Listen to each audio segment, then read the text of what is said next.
Welcome to Boring History for Sleep, where we take the slow road through the shadowy alleyways of time, point out some lovely cobblestones, and try very hard not to trip over anything too exciting. Tonight, you're heading into the heart of Victorian England, smoggy, strange, and suspiciously obsessed with how people slept. Or didn't, or pretended to. Let's be honest, you probably won't make it through this day. Before you drift off with a soot-scented sigh, give a gentle tap on the like button, whisper sweet nothings to the subscribe bell, and if your eyes are still open, comment your location and local time. We love to know where in the world our fellow insomniacs are losing the will to stay awake. Now let's ease into tonight's journey. The year is 1852. You stand at the edge of a narrow London lane called Pilgrim's Pocket.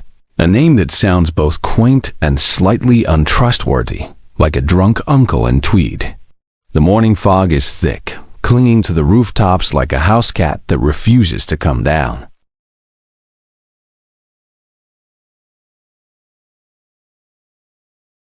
You walk past grocers sacking carrots with the defeated posture of men who know no one will buy them. A paperboy shouts headlines from a scandal 3 weeks too old. And there, under a draped red awning and a sign that reads, Mr. Peabody's Sleepatorium, a woman in a bonnet gently snores in the window.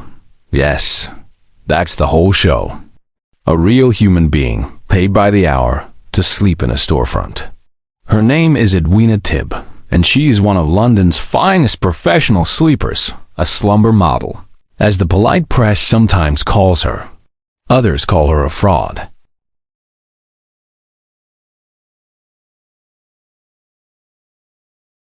Victorian England was obsessed with sleep in a way that only a chronically anxious, over-industrialized, heavily repressed empire could be. Sleep was no longer just for rest. It was medicine, spectacle, moral virtue, and occasionally, money. And Edwina? She was really quite good at it. Her contract specified 8 hours per shift, with one 15-minute wake break to sip cold tea and return to unconsciousness. In the evenings, a local lecturer would sometimes stand outside the shop and narrate her breathing patterns. People would applaud.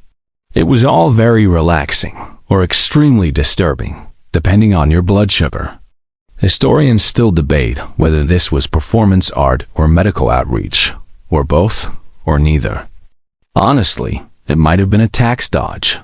Now you walk onward, turning a corner where the cobblestones give way to dirt and the horses appear increasingly judgmental. Behind you, Edwina shifts slightly in her velvet dream. The sign in the window says, simply, "Do not disturb unless fire." The Victorians had many professions that sound made up. Leech collectors, umbrella repairers, pure finders, but none were quite so serenely odd as the professional sleeper.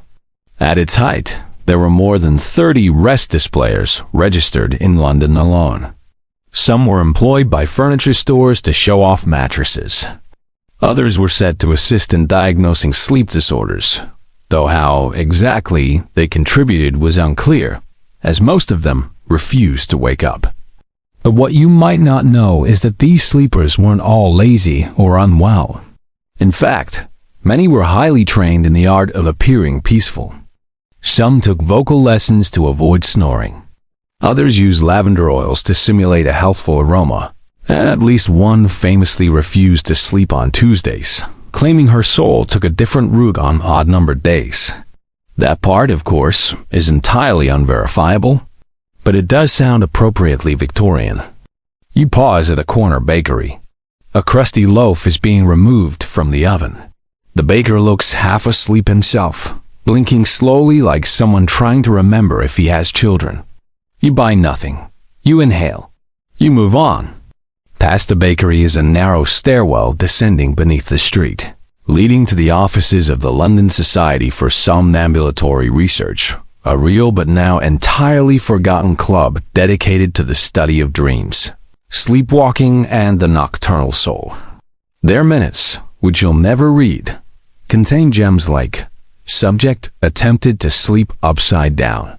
Results: Inconclusive but funny. And that, friend, is your first major fact. By 1851, Victorian England had at least 3 separate academic societies devoted to the study of sleep. One was led entirely by dentists. No one knows why. You pause under a street lamp still glowing faintly from gaslight, as if reluctant to turn itself off. The city is beginning to stir. You yawn. So does the lamplighter walking past. You share a nod, a sleepy alliance. Let's keep walking. The street you're now on is Rosemilk Lane, a name that conjures romantic images of flowers and dairy, but in practice, mostly involves mud, noise, and a very confused goose that seems to have made the alley its personal runway. You sidestep the bird. It honks with what may be bureaucratic disapproval. The sun is a pale coin behind gauze clouds. Somewhere a clock tower chimes the quarter hour, like an old man tapping his cane to remind the world he's still here. You round a corner and find yourself in front of Dr. Silas Retchley's Institute for Harmonious Repose, a modest brick building that smells of damp wool and camphor. You open the creaky door, which immediately regrets having joints, and step into a narrow waiting room. There's no receptionist. Just a ticking clock and a stack of leaflets titled, "Why Sleep is the Root of All Morality." You take one. Of course you do. This is where you meet the second sleeper one, Mr. Algernon Whitby, a man who has made a modest but stable career by sleeping in front of upper-class clients to model restful propriety. He lies on a raised bed in the next room, dressed in pale linen, hands crossed like a saint, face tilted just enough to catch the light from the window. He looks like he died mid-exhale and was too polite to say anything about it. A doctor with spectacular mutton chops stands beside you and whispers, "Observe the balance of the brow ... perfect."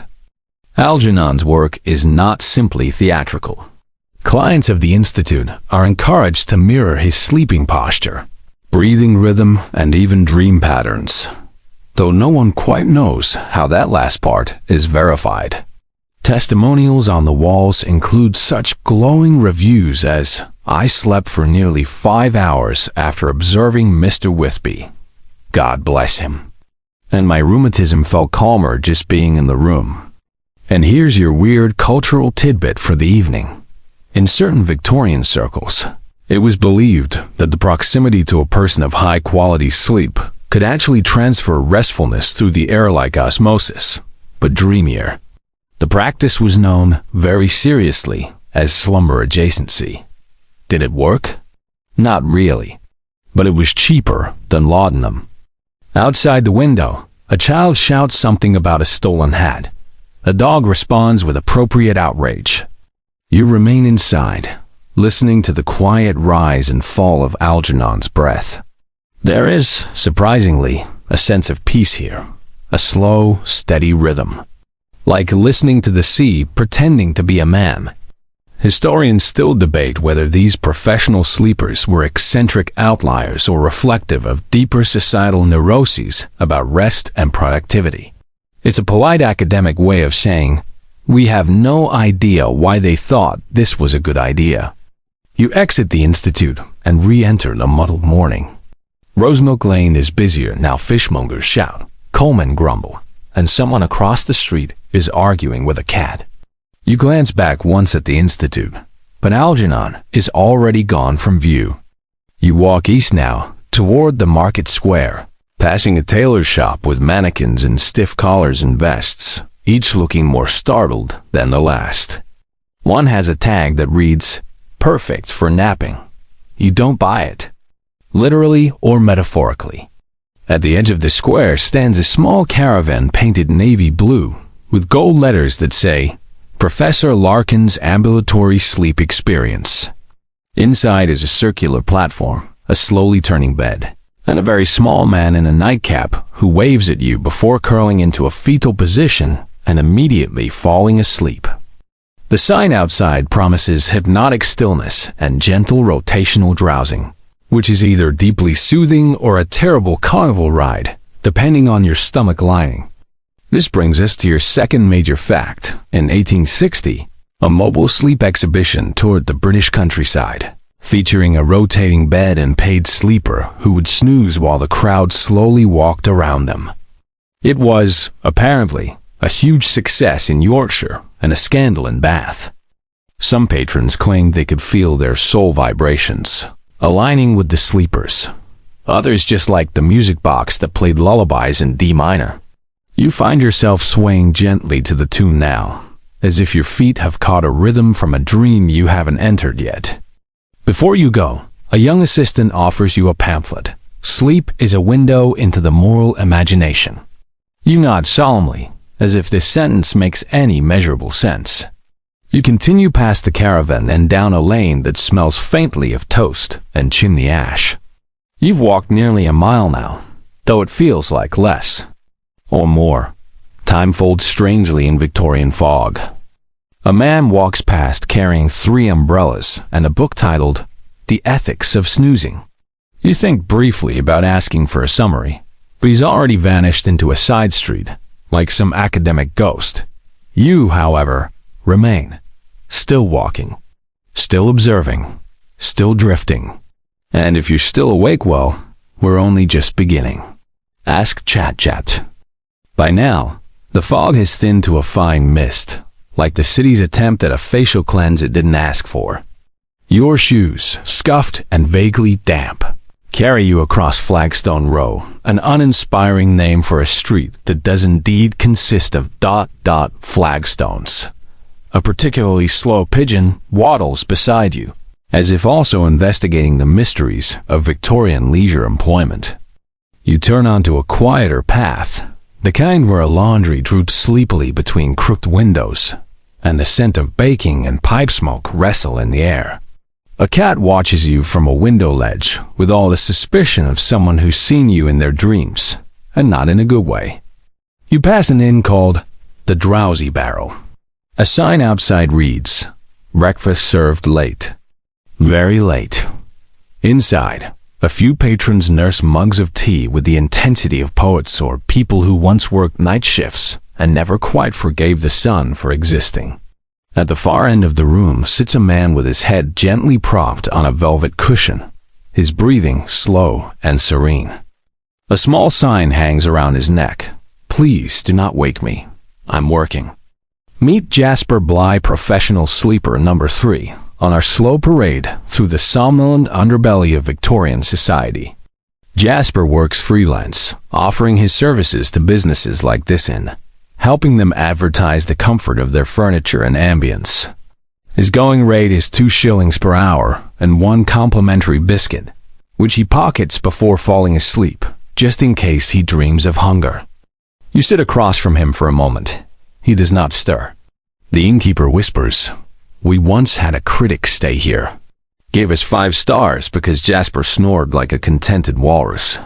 You nod, not quite sure what the metric is for that, but impressed nonetheless. Here's your major historical fact. Between 1845 and 1870, London had a small but oddly consistent network of businesses that employed sleepers, like Jasper, to quietly doze in their establishments, usually with a note of endorsement from local physicians, clergymen, or authors who once fainted poetically and believed it made them experts in rest. Yes, sleep was a business. And not just the get your 8 hours kind. It was aestheticized, turned into both protest and product. A rebellion against the ceaseless tick of the industrial clock. It was, in short, very sleepy capitalism. The Victorians weren't all work and no play, they were also sleep, lots of it, especially if someone else was doing it for them while they stared in confused admiration. And here's your weird cultural tidbit for the night. One short-lived Victorian newspaper, the Midnight Gazette, once ran a column called Snooze Reviews, in which readers were encouraged to submit descriptions and ratings of their relative sleep styles. Categories included heroic murmurer, tossing aesthetic, and tragically still. You sip a glass of room-temperature milk. The innkeeper offers you unprompted. It tastes vaguely wholesome, like childhood regret and cow optimism. Jasper exhales deeply and rolls over. You notice his pocket watch is gently ticking next to a small copy of the Book of Quiet Virtues. It's bookmarked somewhere near the chapter titled The Upright Nap. Historians still debate whether people like Jasper actually influenced public perception of rest, or whether they were simply amusing novelties in a society desperate to slow down, but unsure how to admit it. You step outside again. The sky is marginally brighter now, a dull pewter shade that might pass for optimism in the right mood lighting. You walk through the square once more, and remembered that goose from earlier? It's back. And it seems to have made peace with its role as unofficial traffic warden. You give it a nod. It honks back, possibly in approval, possibly in goose rage. There's really no telling. You stroll east, toward the old botanical garden, which was converted in 1858 into the Sanctuary of Stillness, a public park dedicated to silent reflection, lounging, and yes, organized napping. And that brings you to the fourth sleeper. The garden gates creak as you push them open, and you're greeted by the comforting scent of crushed grass, old bark, and slightly damp tranquility. Benches line the pebbled paths like drowsy sentinels. Birds chirp softly, as if aware they're in a no-shouting zone. The Sanctuary of Stillness is exactly what it sounds like. A place where Londoners could escape the relentless clamor of city life to sit, recline, or full-on nap under regulated calmness. No vendors, no talking, no sudden movements. The only sound permitted above a whisper was the rustling of leaves and the occasional polite cough, which people began referring to delightfully as a leaf sneeze. In the center of the garden is a grassy mound with a sign, "Resting Platform, for licensed sleepers only," and lying there in a starched cotton dress and sun hat, a parasol resting beside her hand, is Miss Lillian Muse. She is quite possibly the most famous professional napper of the age, known across select London circles for her gentle moan of contentment and her perfect stillness, which, rumor has it, once caused a passing duchess to burst into tears. Lillian's reputation is built on a rare skill, remaining entirely motionless while appearing radiantly serene. Her nickname, whispered in libraries and tea rooms alike, is the Sleeping Swallow, and one particularly dramatic editorial once claimed, "To watch her nap is to witness the very soul of peace." You sit quietly on a nearby bench, not wishing to disturb the air too much. Around you, a few other visitors sit in similarly reverent postures. One older gentleman appears to be sketching her profile, though at this distance, it might just be a drawing of a potato in a bonnet. Here's your big historical morsel.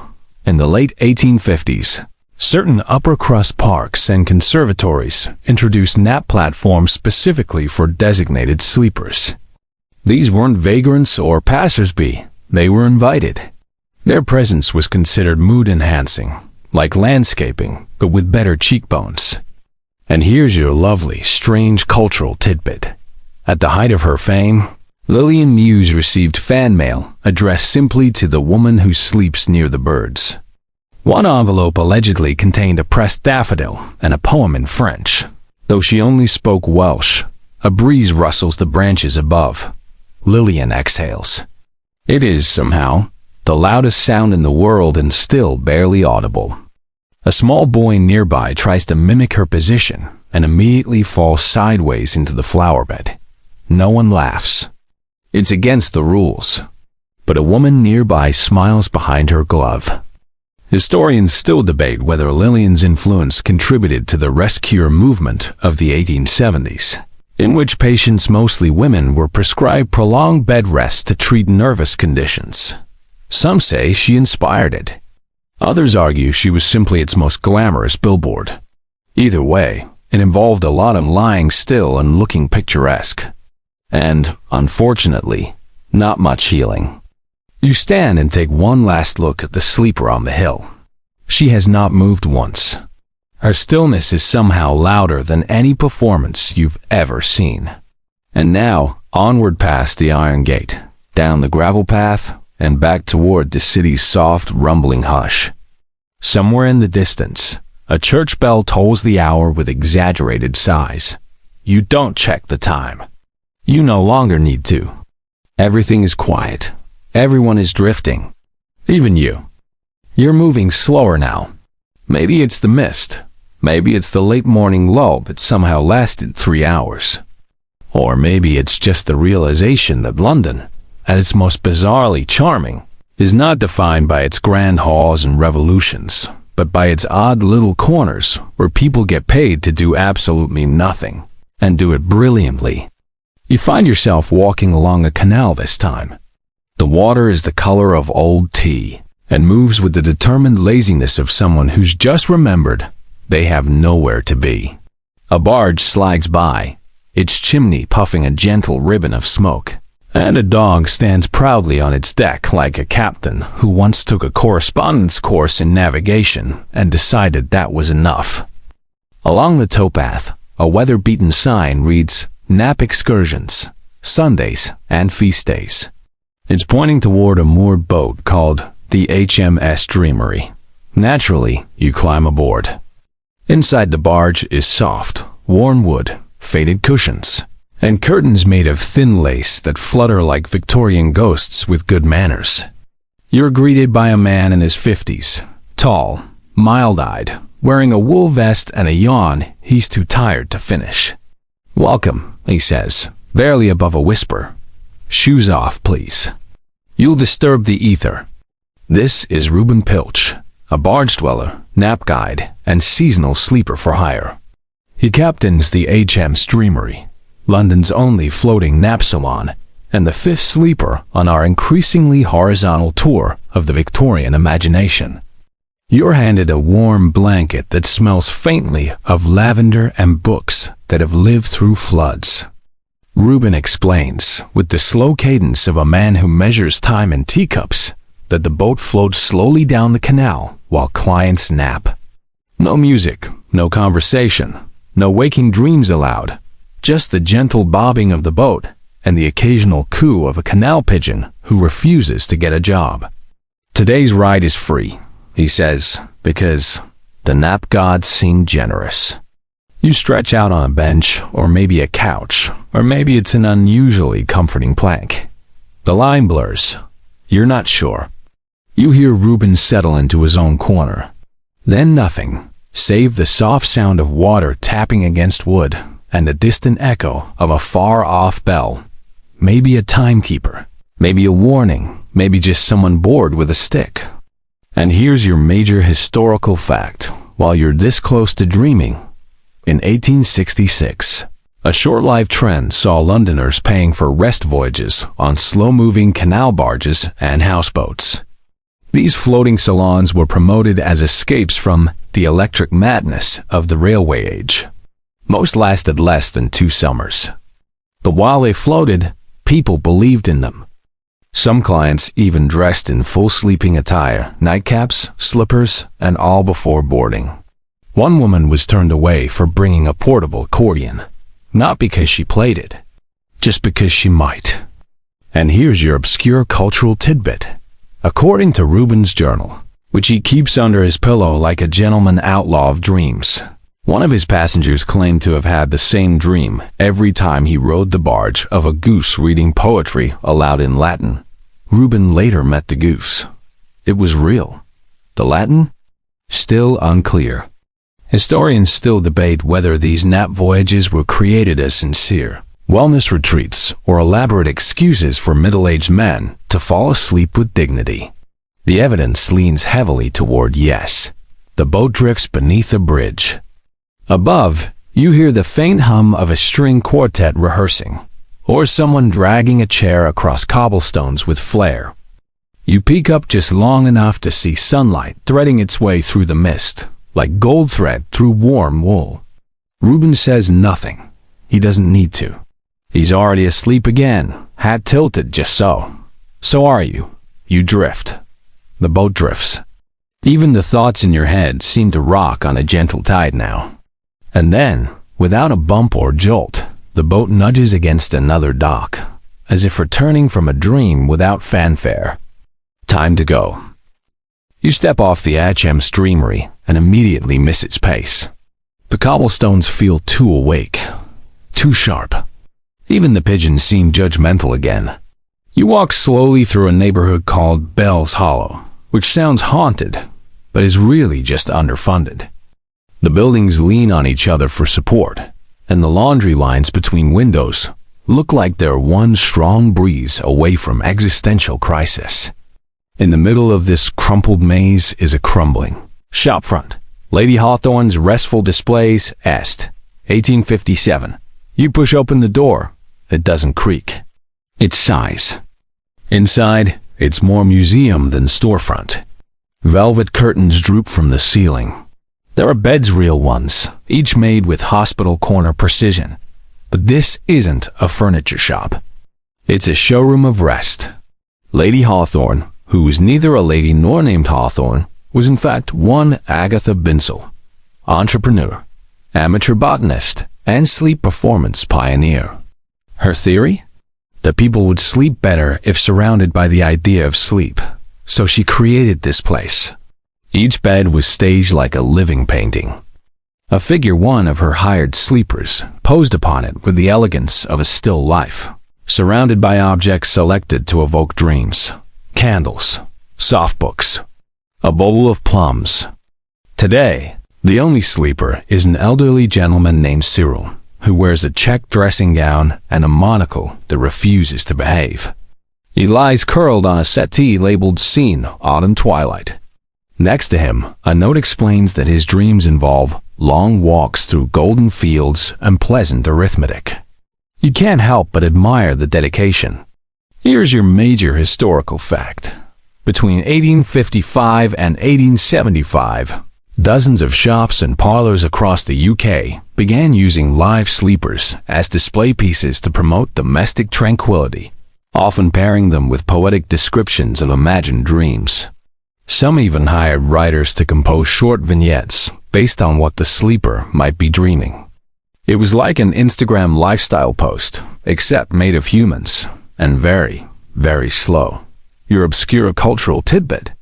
Agatha Binsel once published a guidebook titled The Colors of Sleep, a theory in 9 doses, in which she categorized dreams based on wallpaper patterns. Chapter 5, Beige Ennui, is still cited by exactly 2 academics and 1 very confused wallpaper designer in Brighton. Historians still debate whether these displays were serious psychology experiments, performance art, or a clever way to sell bedding during a particularly dull recession. Regardless, Lady Hawthorne's sleep salon survived for nearly a decade. At its height, it had 17 beds, 9 sleepers, and 1 resident cat who refused to pose unless paid in sardines. You walk slowly past the displays. There's something oddly comforting about them. As if the sleepers, real or not, are holding the dreams of the city for safekeeping. While you rush, they drift. While you panic, they yawn. And maybe that's something worth watching. Outside, the light has grown long and golden. You pass a sign nailed crookedly to the shop's sidewall. It reads, "We sleep that you may dream. Please donate biscuits." You drop a biscuit from your coat pocket into a nearby tin without thinking. Cyril doesn't stir, but his monocle catches the light just enough to wink at you. And onward you go. By now, you've come to appreciate that Victorian London was far less interested in getting things done, and far more interested in looking like it had thought deeply about maybe doing something, then lying down for a bit. You're wandering now through Moor Cradle Lane, a quiet curve of city that somehow evaded progress. Gas lamps still flicker despite it being daylight. Windows squint behind curtains that haven't been washed since Queen Victoria's second cousin sneezed on a carriage somewhere nearby. The smell here is mostly damp wood, chimney soot, and whatever tea leaves were used 4 times too many. You pause out small apothecary, but it's not medicine being sold today. A chalkboard by the door reads, "Sleep lessons, Tuesdays and Thursdays 4D. For those who struggle with the basics." You raise an eyebrow. You go in. Inside, The shop smells like lavender with a guilty conscience. The shelves are lined with jars labeled slumber dust, dream water, and one simply called night tincture for nervous moths. Behind the counter, a woman in her 70s adjusts her spectacles and smiles with the precise warmth of someone who's made peace with boredom. "Here for the nap class?" she asks. "Sure," you say, because why not? She ushers you into the back room, where 6 others, ranging from a coal-faced boy of about 8 to a very stiff-looking clergyman, are already lying on wool mats, arms at their sides, staring at the ceiling with the resigned hopefulness of people trying to imagine sheep in numerical order. The instructor is none other than Miss Edna Pine, London's first and only certified sleep instructor, recognized by the Camden Society of Alternative Postures and Herbal Misunderstandings. She begins class with a slow, droning voice that seems engineered by nature to flatten brainwaves. "Close your eyes. Now open them." That was a blink. Congratulations. The next half hour is an odd blend of breathing techniques, posture guidance, and lightly judgmental humming. At one point, she corrects the clergyman's foot angle with the phrase, "Sleep doesn't come to a man with anxious toes." Here's your major historical fact. By 1870, sleep schools had started appearing in a few parts of London and Edinburgh semi-serious. Establishments where people were taught how to prepare for bed, breathe properly, and arrange their limbs in ways believed to encourage respectable unconsciousness. Many were funded by philanthropic societies, worried about the effects of industrial work on the working-class nervous system. In other words, they thought people had forgotten how to sleep properly, so they brought in teachers. Miss Pine herself once gave a public lecture titled "Slumbering with Dignity, a Guide for Upright Citizens." It was attended by exactly 14 people and 1 cat who sat politely on the lectern for the entire duration. And for your obscure cultural tidbit, a short-lived law in 1871 proposed, with a worrying degree of seriousness, that improper posturing during rest in public spaces might be fined, unless one had completed an approved sleep workshop. It did not pass, mostly because Parliament fell asleep during the debate. Historians still debate whether sleep instruction was a progressive health movement or a backhanded form of social control disguised as wellness. One sleep historian called it yoga without the flexibility and with significantly more plaid. After the class, Miss Pine offers you a warm oat biscuit and a bottle of something she refers to as dream encouragement syrup. You don't ask what's in it. You don't want to know. Back outside, the light has softened. You can feel the lull of late afternoon settling over the city like a particularly heavy doily. The other students wander off in quiet directions, one by one. You remain for just a moment longer, then drift onward as if nudged by invisible velvet. Your next stop is the oddly famous Nap Tower of Walham Grove, a cylindrical building that looks like a bakery crossed with a chapel, but whose sole purpose, since 1864, has been to house professional sleepers on rotating shifts. It's not tall. It's not glamorous. But it's perhaps the only structure in the world where over 24 people have been professionally paid to snore in sequence. You push open the narrow iron door. It doesn't creak this time. It clicks, like an old typewriter giving up mid-word. Inside, it's quiet in that padded kind of way, where every sound gets politely swallowed. The floors are carpeted in thick green wool. Paintings of clouds line the circular hallway. Candles flicker from alcoves like tired fireflies. A woman with a clipboard approaches, walking as if her knees just woke up from a nap of their own. "You here to observe?" she asks, without stopping. You nod. She points you to the spiral staircase, with a single raised eyebrow that conveys both respect and sleep-based superiority. As you climb, you notice the levels are numbered backwards: topmost floor, nap 1, middle floor, nap 2, lower floor, nap 3, and so on. You stop at level 2. Inside the chamber, the light is blue and soft, like moonlight filtered through dream logic.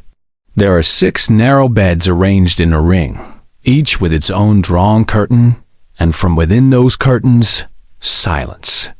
Or the kind of near silence that contains the occasional whisper of a shifting blanket, or the nasal puff of a breath so soft it might not count.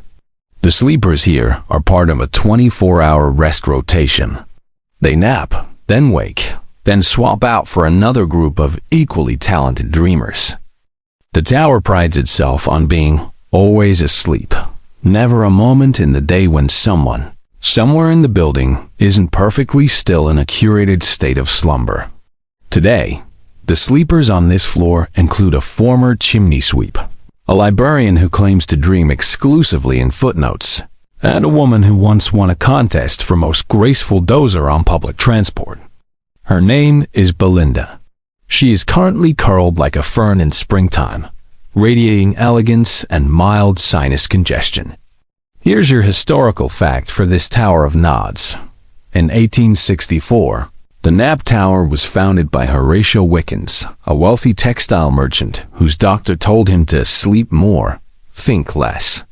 Taking it to heart, Horatio created a sanctuary where people could sleep in elegant silence, part scientific experiment, part spiritual retreat, part elaborate way to avoid his family. It drew patrons from all over. Some came to observe. Some came to study. Some just came for the peppermint foot baths. Your obscure tidbit? Horatio Wickens allegedly left behind a will that required at least one person to nap in the tower every day until the year 1900, or the building would legally revert to being a hat factory. The clause was never enforced, but someone still slept here every day for 36 years. Just in case.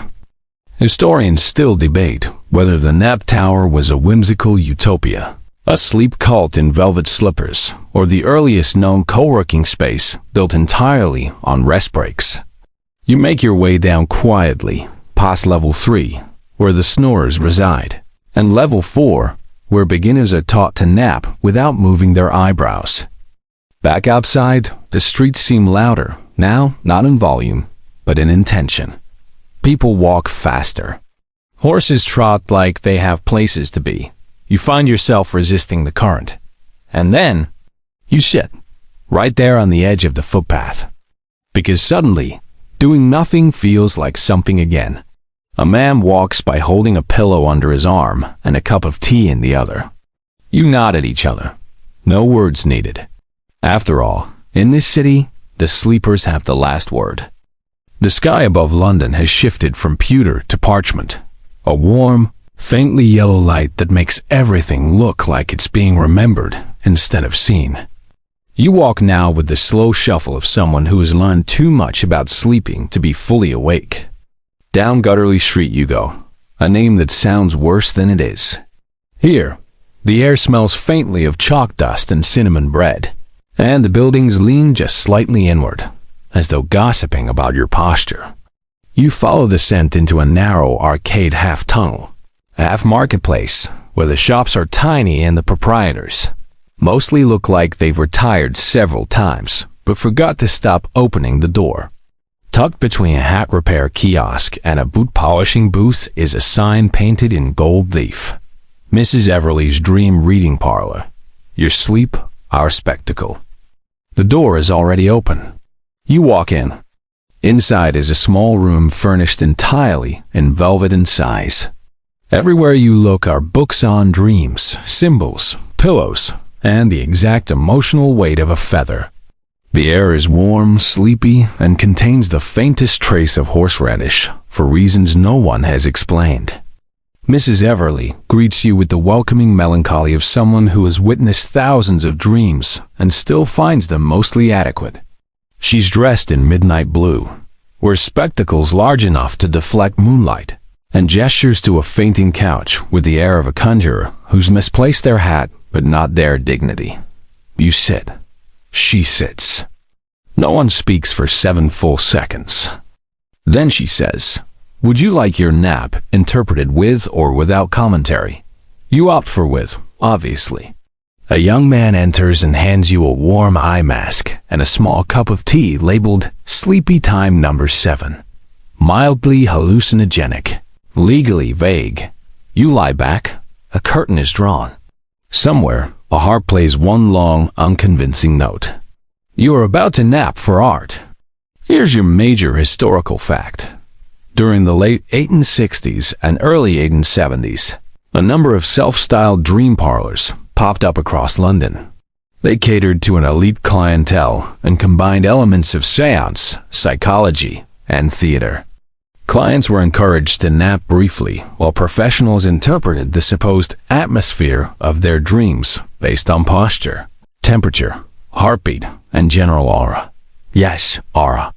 It was the Victorian era. They were very into aura. Mrs. Everleigh, whose real name may or may not have been Agnes Puddlestone, was one of the most sought-after dream interpreters of her time. Some considered her a fraud, others a mystic. A few believed she simply had an exceptional nose for different kinds of size. She claimed to have once read the dream of a duchess who snored in perfect iambic pentameter. Here's your obscure cultural tidbit. The Royal Society for Psychological Curiosities once visited Everleigh's parlor to document her methods. Their final report included the line, "There was a profound sense of almost sleep, followed by cake." The cake, incidentally, was sponge, lightly dusted with nutmeg and inexplicable sorrow. Historians still debate whether these dream parlors were early precursors to psychoanalysis, clever performance art, or simply very classy ways to nap without judgment. When your nap ends, Mrs. Everleigh looks at you with great solemnity. "You dream in triangles," she says. "You should avoid Thursdays." You nod. Somehow, this makes perfect sense. You leave the parlor feeling lighter, if not wiser. Outside, the arcade has grown quieter. A child naps on a bench, one shoe off, clutching a wooden spoon like a royal scepter. An old man watches pigeons and hums a tune only he remembers. You walk on, and the city drifts with you. Your feet carry you now to the edge of Clerkenwell, where the streets lose their symmetry and the architecture seems increasingly confused. Here, red brick buildings sit beside marble facades like cousins who weren't expecting to meet today. The cobblestones have been replaced by packed dirt and mysterious puddles, each one reflecting the sky like a secret trying too hard. You follow an alley so narrow, it feels like you're being slowly swallowed by the city itself. At the far end, you find it. The Psalmist Society for the Appreciation of Unusual Sleep. Yes, that's its full name. The building is squat and square, painted a color that was likely once green but is now best described as polite mildew. A small plaque beside the door reads, "Founded 1862. For sleep that does not conform to standard horizontal orthodoxy." You're intrigued. You enter. Inside, the walls are covered in sketches. People napping in chairs, in trees, under staircases, on top of horses. There's a glass display case holding antique nightcaps, each one labeled with a famous nap it supposedly witnessed. One is said to have been worn by a poet who dreamed an entire novel in German. He did not, however, speak German. At the center of the room is a dais. On it, a hammock. In it, a man suspended at a perfect diagonal. His name is Gilbert Smalltree. He's not just sleeping. He's performing sleep at a provocative angle. Gilbert is one of the Society's freeform nappers. He specializes in architectural slumber, which is just a fancy way of saying he sleeps in weird positions, on or inside unusual objects, in public, for art and posterity. Today, he's attempting the ascending duckling, a posture meant to represent the feeling of trying to nap while remembering something embarrassing from 8 years ago. Here's your major historical fact. A niche group of Victorian eccentrics formed the Psalmist Society in 1862 to explore unconventional sleep positions. They believed that posture could influence dream content and moral character. Some attempted trapeze-style hammocks. Others dozed upright in bespoke nap towers built into their sitting rooms. One woman was known for sleeping entirely inside a closet, wrapped in tinsel. She was apparently vividly beloved. And your obscure cultural tidbit? For 6 consecutive years, the society hosted the annual Odd Nap competition, judged by a panel of writers and undertakers. The grand prize, a silver teacup and a week off from everything. Gilbert exhales with theatrical flair, and the audience, about 7 people and one extremely alert terrier, nods respectfully. A woman nearby murmurs, "He almost floated that time." Historians still debate whether the Somnus Society's work had any meaningful impact on culture or psychology. One modern scholar described it as an aggressively horizontal form of performance anxiety. Before you leave, a young member offers you a pamphlet. Sleep is the final rebellion against linear time. The cover features a drawing of a man asleep in a grandfather clock. You take it, mostly for the artwork. You step back out into the evening air, feeling strangely inspired by Gilbert's sleepy diagonalism. The world doesn't have to be upright to be restful. And so, with the sun beginning to yawn its way below the rooftops, you begin to stroll once more down winding lanes and past flickering lanterns toward the next soft surprise in this ever-napping city. Dusk wraps itself around the city like an oversized shawl that smells faintly of coal and forgotten laundry. You can feel London beginning to hush, though let's be honest, it never really shouted today. Even the bells of St. Hilda's in the distance sound half-hearted now, like they're apologizing for the noise. You walk past shuttered shops and gas lamps twitching into life. Somewhere, a street musician plays a tune that seems to have been composed entirely out of the act of shrugging.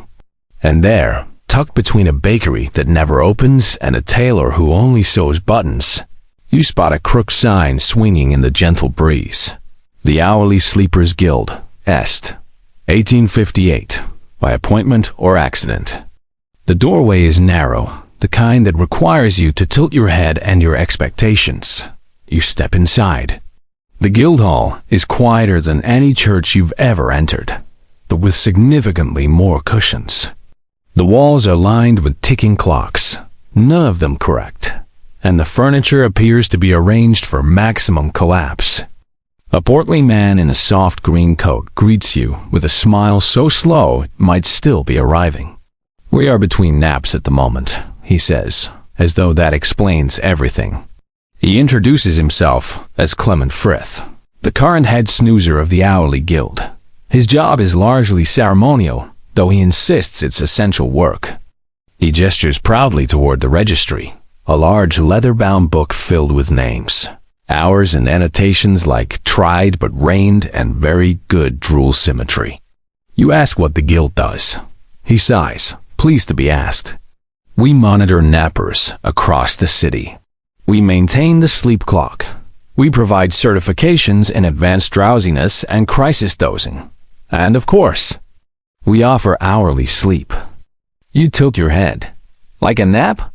No. He waves a hand, offended. "A proper hour. Anything less would be impolite." He takes you down a hallway labeled Gentle Slumbering Only, past several modest rooms, each with a person inside dozing, curled, sprawled, cocooned in blankets or wrapped like noble burritos. Every sleeper has a clock beside them. When their hour is up, a bell sounds one soft chime, and they rise, sign their name again, and leave. There is no rush, just rhythm. Here's your historical fact. In 1858, a group of Londoners, frustrated with overcrowded boarding houses and long work hours, created the Hourly Sleepers Guild. It was designed as a cooperative space where one could rent a single hour of peace, sleep, or staring into the void. It began with 5 members and eventually served over 200 people, a day ranging from overworked clerks to poets who insisted they could only write if they'd recently been horizontal. And now, your odd cultural tidbit. At its height, the guild had an official motto inscribed above the doorway in faded script. Each hour earns its dream. They even minted a small brass token for members, which they used to access the preferred cots. Today, these tokens are collector's items worth more than any of the furniture they once unlocked. Historians still debate whether the guild was a workers' rights movement in disguise, or simply a particularly cozy form of communal laziness. Some suggest it was a response to the rapid urbanization of the era, a quiet protest against progress made from the inside of a pillowcase. You're offered an hour. You take it. You lie down on a cot beside a window where the breeze smells faintly of chimney soot and roasted chestnuts. Clement adjusts the curtain, leaves you with a pot of weak tea and a promise to wake you with precisely 1 chime and 0 judgment. You close your eyes. Time passes not quickly, not slowly, but sideways. When the bell rings, you feel like you've been out of the world and returned with only the faintest idea of what year it might be. That's good. That's the point. You sign the book. You leave. London welcomes you back like a cat that pretends not to care. And you walk on. The night has arrived properly now, not with a shout, but a long, elaborate exhale. Gaslights shimmer on puddles, windows glow in warm yellows, and the occasional horse seems to clip-clop by only to remind you that you're still in some kind of reality. You find yourself walking along the edge of King's Orchard, a park that hasn't grown fruit since the reign of someone whose name nobody remembers but insists on mentioning. The grass is damp, the air is hushed, and in the middle of this slightly wild patch of green is a gazebo. At first, it seems ordinary, painted wood, ivy creeping along its columns. But as you approach, you realize it's filled with hammocks. Dozens of them. Layered, crisscrossed, and gently swinging. Some whole people. Others, a selection of well-dressed scarecrow stand-ins, apparently, when attendance is light. A woman waves you over. She's barefoot, wearing a knitted shawl and a badge that reads, Night Curator, Giselle. Welcome to the Midnight Hammock Choir, she says. We swing, we sway, we sleep. Very little singing. She gestures for you to pick a hammock. You choose one on the lower tier close enough to the ground to escape, should anything try to speak French in your dream. As you settle in, you notice a soft music in the background. It's not quite a lullaby, not quite a waltz. More like the sound of someone remembering a lullaby they only half remember. Giselle explains that the hammock choir began as an experiment in communal rhythm. Participants were invited to swing in synchronized intervals, breathing together, sleeping near but not with one another. Think synchronized swimming, but for unconsciousness. Here's your big historical gem. In 1869, a group of bohemian artists and former medical students founded a movement called Nocturnism. Their belief? That group sleep, nonverbal, communal, respectful could cure the ailments of industrial society. The Midnight Hammock Choir was one such experiment. It survived far longer than anyone expected and developed a small but devoted following. Your obscure tidbit. The original rules of the choir stated that all members must bring their own blanket, arrive barefoot, and write down one sentence from their most recent dream. These sentences were pinned to a tree in the orchard, creating what became known as the Whisper Tree. By 1873, the tree had over 900 dream fragments and exactly one note that read, I regret the marmalade. Historians still debate whether nocturnism was a legitimate sociological attempt at healing, or a glorified nap club with a flair for linen-wrapped mysticism. A man above you shifts in his hammock. The movement causes yours to sway in response, then another, and another. Like waves made of cotton. For a moment, no one speaks. The city fades. And the only thing that matters is that you are here, suspended gently in the night, dreaming near strangers who might be thinking of oceans or sandwiches or something just on the tip of waking. You don't remember falling asleep, but you remember the swaying, and when you rise again, the stars are brighter than before. You leave the hammock with care. You walk, slowly, away from the orchard. and the wind hums behind you. Somewhere between the orchard and the river, you start to notice that the city is ... whispering. Not literally. Of course, though, if you were just a little more tired, you might believe it. The rustle of leaves, the uneven clop of a horse's hooves, the soft plop of water against brick. All of it feels like a lullaby meant for someone else. But you're happy to borrow it. You follow the sound of soft footsteps, your own, surprisingly, and turn down a road known in local legend as Yawner's Row. There's no sign, naturally. Just a crooked old lamppost, eternally dim, and an alley of bricks so close together, it's a wonder dreams don't get stuck in the middle. At the far end, a building leans like it's too tired to stand up straight. A hanging lantern sways on a hook above a red door. Painted on the glass in fading gold script, the Snooziatorium. You pause. That's either the best or worst idea you've had today. You go in. The scent inside is instantly familiar. Warm dust, chamomile, and something herbal that might have been fashionable in 1862 and illegal by 1863. The walls are lined with long padded benches. Some are occupied. Some have indentations as though someone just left or perhaps never did. A small sign hangs behind the desk. Hourly rates, nightly rates, lifetime membership available. Requires commitment and socks. You're greeted by a woman with silver hair, half-lidded eyes, and a clipboard full of names like Ernest, Emmeline. No surnames, no questions. She whispers, "Would you prefer to nap vertically, diagonally, or poetically?" You choose poetically, which turns out to be a modest alcove lined with old poetry books and a rocking chair that sighs when you sit. Here's your historical fact of the hour. The Snooziatorium, founded in 1863, was one of London's longest-running commercial mapping parlors. It catered to clerks, actors, writers, factory hands, and once, briefly, a visiting camel. For a small fee, one could rent a chair, cot, hammock, or cushion and drift away from the grind of the Victorian day. At its peak, the Snooziatorium had 14 rooms, 112 blankets, and one employee who worked in complete silence for 37 years, communicating solely through notes and tea strength.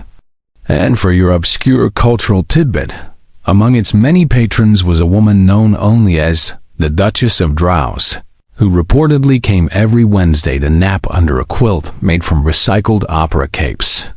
She insisted on being woken with the sound of a bell that had previously been used to announce snowfall in Vienna. No one ever asked why. Historians still debate whether places like this were refuges for the overwhelmed or simply the natural response to a city that insisted on moving while no one had slept properly since 1802. One scholar noted that Victorian London may have been soot-choked and overcrowded, but it never ran out of ways to nap. You sit for a while. Someone across the room is quietly snoring to the rhythm of an old metronome ticking on a shelf. The combination is hypnotic. The rocking chair creaks once more. You might be awake. You might not. Time doesn't care either way. When you finally stand, the woman at the desk gives you a stamp card. 1 nap down. 8 to go. You're back on the street now, or what remains of it. The cobbles are fewer. The lamps farther between. The stars above London look faint and unsure, as though they too have heard of gaslight and aren't quite sure where they belong anymore. You're walking beside the river, the Thames, that ancient grumpy vein of the city. It laps at the shore, like an old dog tired of barking. The reflections on the water are fractured, but kind. Along the embankment, you find a long wooden bench. It's curved and covered in moss, and looks like it was designed specifically for brooding poets or widowers who lost a chess match to fate. A brass plate on the back reads, "Reserved for public dreamers." So naturally, you sit. A man already occupies the far end of the bench. He's not quite awake, not quite asleep. He's reading a small book upside down, which seems to be working for him. After a while, he speaks. Name's Thimble. Public dreamer since '67. You? You nod slowly. This seems like the kind of night where you don't have to explain yourself. Thimble tells you that the bench is part of a larger movement, an unofficial club of sorts. Public dreamers are volunteers who sleep in visible spaces to encourage ambient tranquility. Their motto is, seen sleeping, felt soothing. He's been on this bench every night for the past 11 years. Same scarf, same tea flask, same pocket full of indistinct coins. Sometimes people join me, he says. Sometimes pigeons. One time, a ghost. Very polite, asked before sitting. Here's your historical fact. Beginning in 1867, a number of London parks and riverside promenades began quietly supporting the work of public dreamers, individuals encouraged to nap or doze in calm, visible ways. The idea was that witnessing rest could ease the collective anxiety of a population increasingly trapped in industrial routines. They didn't preach, they didn't teach, they simply rested. And oddly enough, people began to slow down around them. Your obscure tidbit? The Public Dreamer's Handbook, an anonymously published 15-page booklet, was circulated underground, offering tips like always nap toward the breeze and never face west unless emotionally prepared. Copies are now so rare they're traded among collectors for old railway tokens and rare marmalade labels. Historians still debate whether the Public Dreamers had any measurable societal impact. Some called it performance therapy. Others called it loitering with a blanket. But one survey from 1872 noted a 13% increase in reported serenity near known dreamer locations. It also reported an unexplained rise in unattended tea saucers. Thimble eventually closes his book and adjusts his scarf. I dreamed about a hedgehog who played violin, he says, unprompted. Had strong opinions about soup. You nod. Somehow, this makes sense. You stand. He waves. The bench creaks. As you walk on, the river seems to follow you, soft and slow. A city made of fog, of footsteps, and now of sleepers. Each one dreaming a different version of London, and none of them in a hurry to wake. By now, London feels like it's breathing slower with you.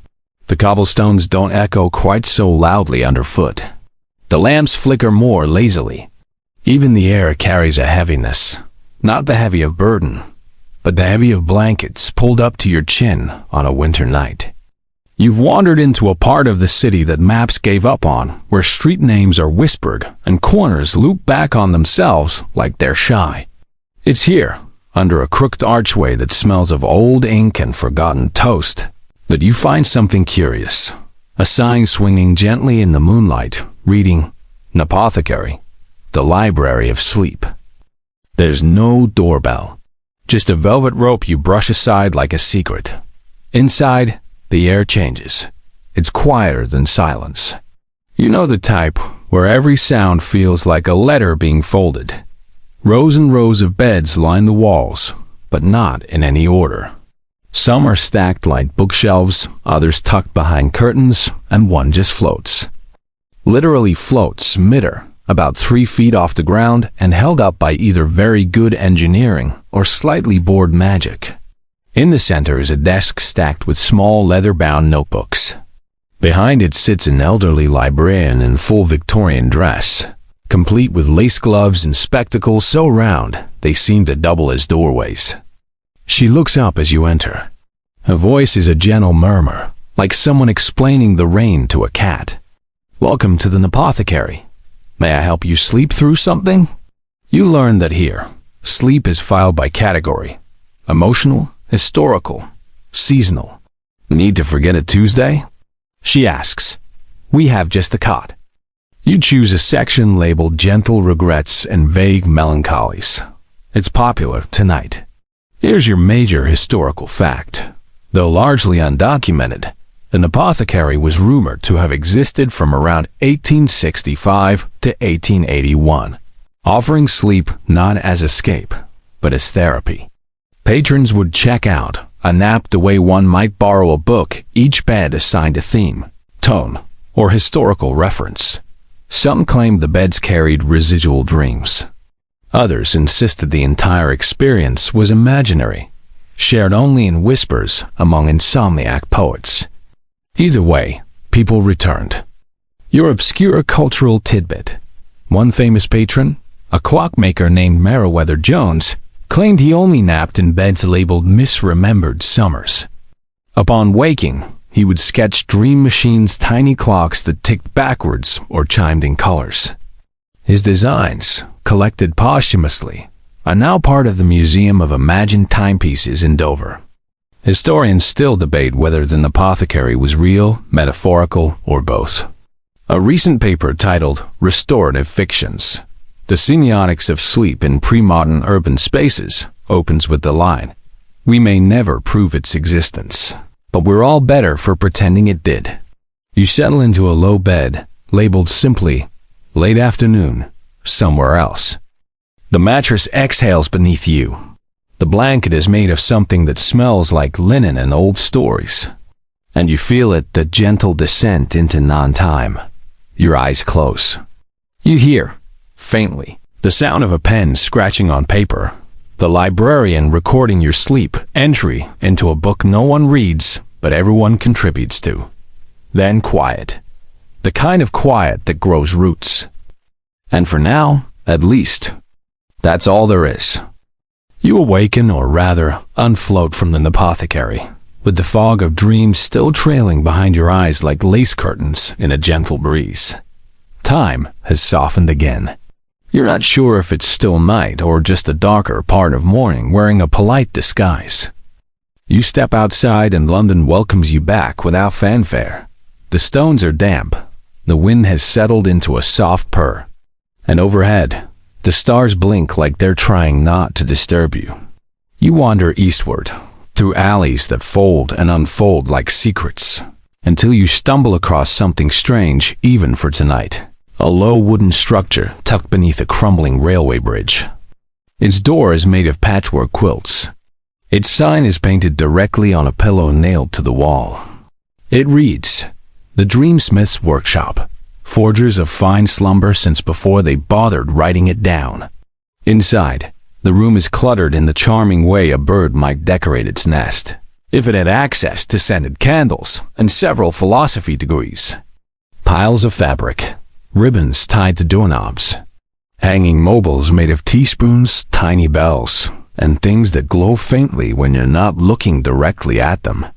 At the center of the room is the dreamsmith himself, a tall man with a beard like a soft broom and eyes like lukewarm tea. He's stitching something that looks like a nightcap into the shape of a boat. He doesn't look up, just says, "Welcome." You've got that well-rested lost soul look about you. You introduce yourself. He nods slowly, as if confirming something he'd suspected for years. Turns out, he's a professional sleep tailor. Not in the sense of pajamas, no. He crafts dreams. Custom ones, using textures, scents, sounds, and, he insists, the emotional weight of unused buttons. You browse his collection. There's a dream stitched entirely from candle smoke and piano chords. Another made from the smell of old apples and dusty love letters. One he's especially proud of is called "Rain on Someone Else's Window." Here's your historical fact. In the late 1870s, a small community of artists, herbalists, and mystics in East London began producing what they called sleep constructs, customized rituals and sensory environments meant to provoke specific dream types. Though largely dismissed by medical professionals, these dreamsmiths became popular among writers, actors, and overworked tradespeople desperate for a decent night's rest. Their sleep recipes were sometimes traded like currency. Your obscure cultural tidbit? The most coveted dream of the era was known as the Lost Picnic. Allegedly, it produced visions of green hills, soft cakes, and long-lost friends who always arrived on time. One customer reportedly paid an entire month's wages just for the recipe, which involved soaking linen in lavender and reciting a forgotten children's song in perfect iambic pentameter. Historians still debate whether these dream artisans were charlatans, therapists, or simply very sleepy surrealists. One Victorian newspaper referred to them as emotional locksmiths for the mind's dozing cabinet.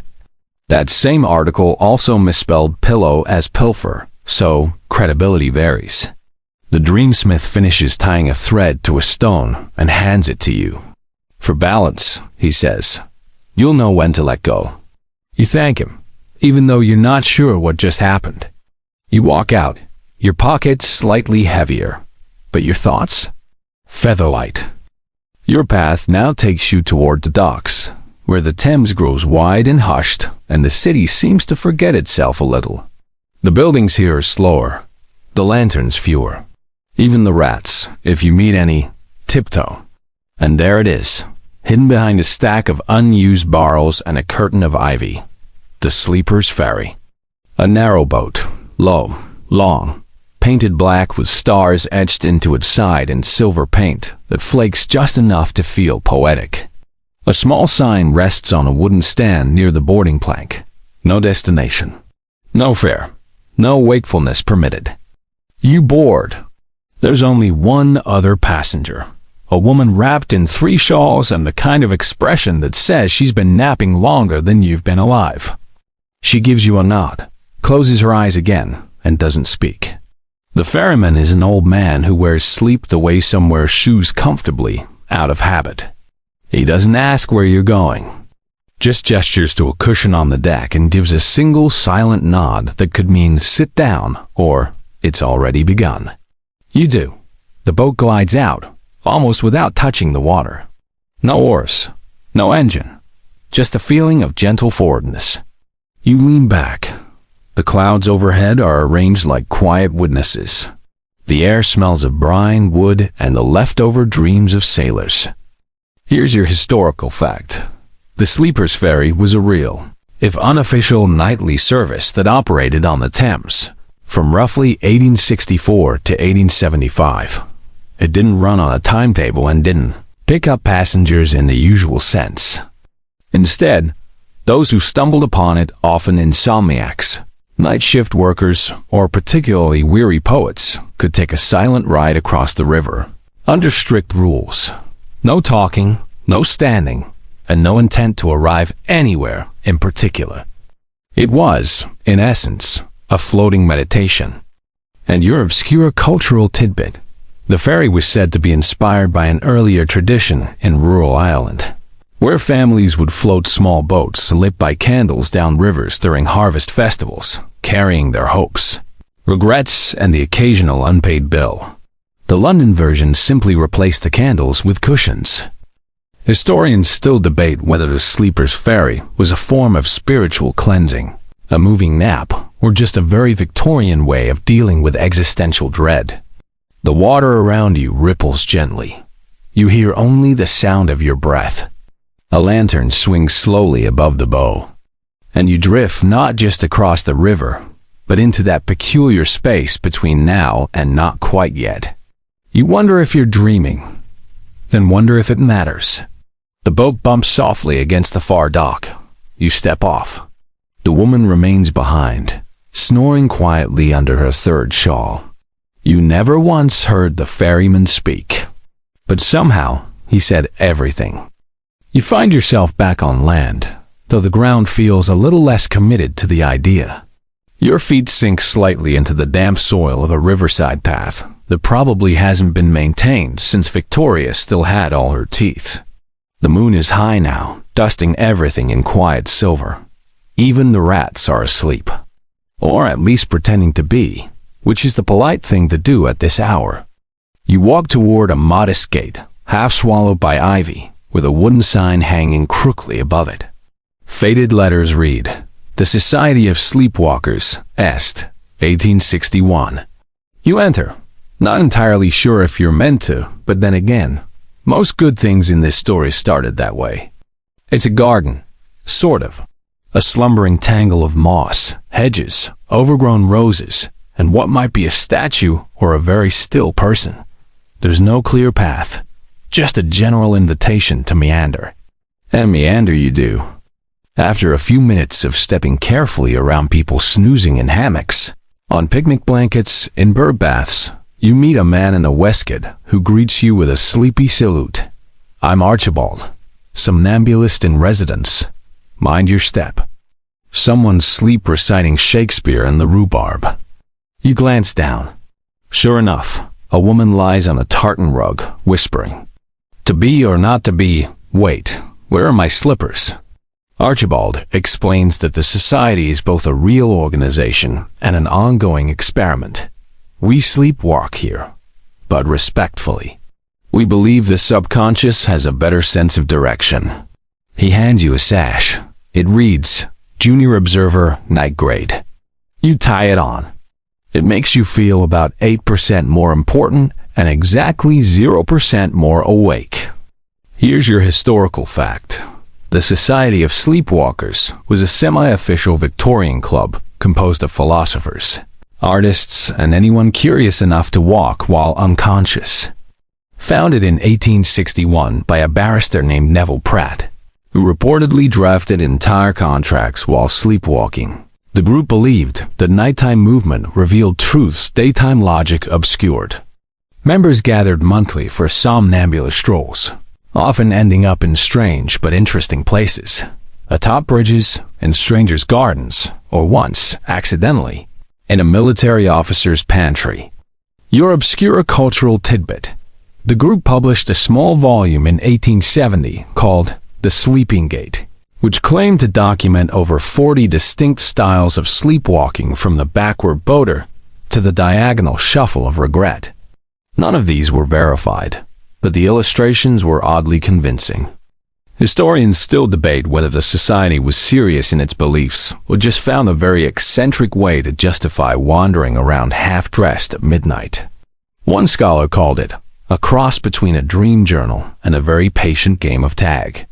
You walk with Archibald for a while, passing a pond where someone is floating on a door labeled Experimental Raft Nap. He tells you the society occasionally held contests who could sleepwalk the furthest without waking. The record? Over 4 miles, ending at a bakery in Deptford. The sleeper woke up with a croissant in his hand. He didn't remember paying for it. No one asked. Eventually, Archibald bows and says, "Follow the lanterns if you'd like to leave, or don't. That's the point." You nod. The lanterns glow like low-hung stars. And as you walk, not entirely sure if you're awake or drifting, the garden begins to feel like a map of everything soft you've ever forgotten. At some point, you notice you're no longer walking. You're on a moving walkway made of velvet, or perhaps just a very well-behaved escalator in disguise. Either way, your legs are grateful. You arrive at a large stone building with no windows and a sign above the door. Etched into the stone itself, the Museum of Forgotten Sleep. You enter, because by now, you know better than to resist strange invitations. Inside, the air is warm, dry, and rich with that particular scent known only to places where no one ever raises their voice. The museum is dimly lit, its exhibits hushed under glass domes or gently turning on mechanical platforms. A sign near the entrance reads, "Please whisper." Some of the dreams are still active. A docent, wearing slippers and a bodie, greets you with a nod. Would you like the guided tour or the self-forgetting version? You choose the latter, naturally. You wander past displays labeled things like early sleep postures of the minor nobility and nap customs of the pre-telegraph merchant class. One entire wing is devoted to pillows, each tagged with its owner's final dream. Some are poetic, others just say cake. Here's your historical fact. In 1872, a group of amateur historians and professional sleepers began collecting artifacts related to the Victorian sleep culture boom. Their aim? To preserve what they called the soft history, that is, the overlooked rituals, objects, and inventions of slumber. Though many believed it a joke, their collection grew steadily and eventually required its own dedicated space. The museum was first housed in an old munitions warehouse. Appropriate, perhaps, since dreams can explode, too. Your obscure cultural tidbit. The museum's most infamous exhibit has a glass case displaying the Bre 12-hour slipper, a strange leather shoe designed in 1869 to induce sleep by applying soft pressure to specific nerves in the foot. The inventor swore it worked. He later became a respected chimney historian, and no one knows what happened to his second slipper. Historians still debate whether the museum ever truly existed, or whether its catalog was an elaborate hoax published in serialized form across 3 different Victorian newspapers. A surviving blueprint, however, does list something called the Snore Resonance Hall. So, who knows? You sit in one of the museum's interpretive recliners. A voice in the headdress says, "Close your eyes. You are not missing anything important." And you do, because you aren't. When you wake, if you were even asleep, a small badge has appeared on your lapel. It reads, "Contributor of Silence." You wear it with pride, and you walk back out into the night. The stars blink more slowly now. The city is deep into its own dreaming, and you're not far behind. The city has thinned, not just in people, but in texture. The buildings are silhouettes. The sky is an inkblot no one wants to interpret. The air smells like coal smoke, river fog, and sleep that overstayed its welcome. You walk now not out of intent, but inertia. And still, the streets offer you one last secret. You arrive at what looks like a chapel. The windows are not stained glass, but instead layered gauze, gently rippling in the night breeze. A sign above the door, handwritten in looping script, says simply, "The Congregation of the Still." You hesitate. Then you do what you've done all night. You enter. Inside, there are pews, but no one sits. They lie. Every bench holds one figure, draped in shawls, coats, quilts, some in Sunday best, some in tattered sleep clothes. A hush thicker than velvet coats the air. At the far end stands a woman with white hair, eyes closed, one hand raised not in sermon, but in blessing. She does not speak. Instead, a quiet bell tolls, and the sleepers breathe in unison. You are guided, gently, by someone in slippers to an empty pew. A pillow appears. A blanket is offered. You accept. The Congregation of the Still was founded, you later learn, in 1874 by a Quaker clockmaker named Tobias Grange. Tobias believed silence could be taught not in schools, but in rooms where people rested together, quietly, with purpose. He called it sacred stillness. Others called it nap church. Tobias didn't mind. Here's your final historical fact. In the 1870s, several religious and spiritual groups began experimenting with contemplative sleep, blending ritual, community, and slumber. These groups, often inspired by Quaker silence or Eastern meditation, believed that resting together was as sacred as singing. Some groups held midnight nap services. Others gathered at dawn. A few combined light-breathing exercises with readings from dream journals. And for your last obscure cultural tidbit, one sect, the Order of the Velvet Hour, believed dreams were messages from the future trying to remember the past. They brewed a special tea of dandelion, thyme, and whispermint served only under full moons. Historians still debate whether these groups offered spiritual clarity or just exceptionally organized dozing. One academic concluded, they blurred the line between ritual and REM. And honestly, that's admirable. You lie back on the pew.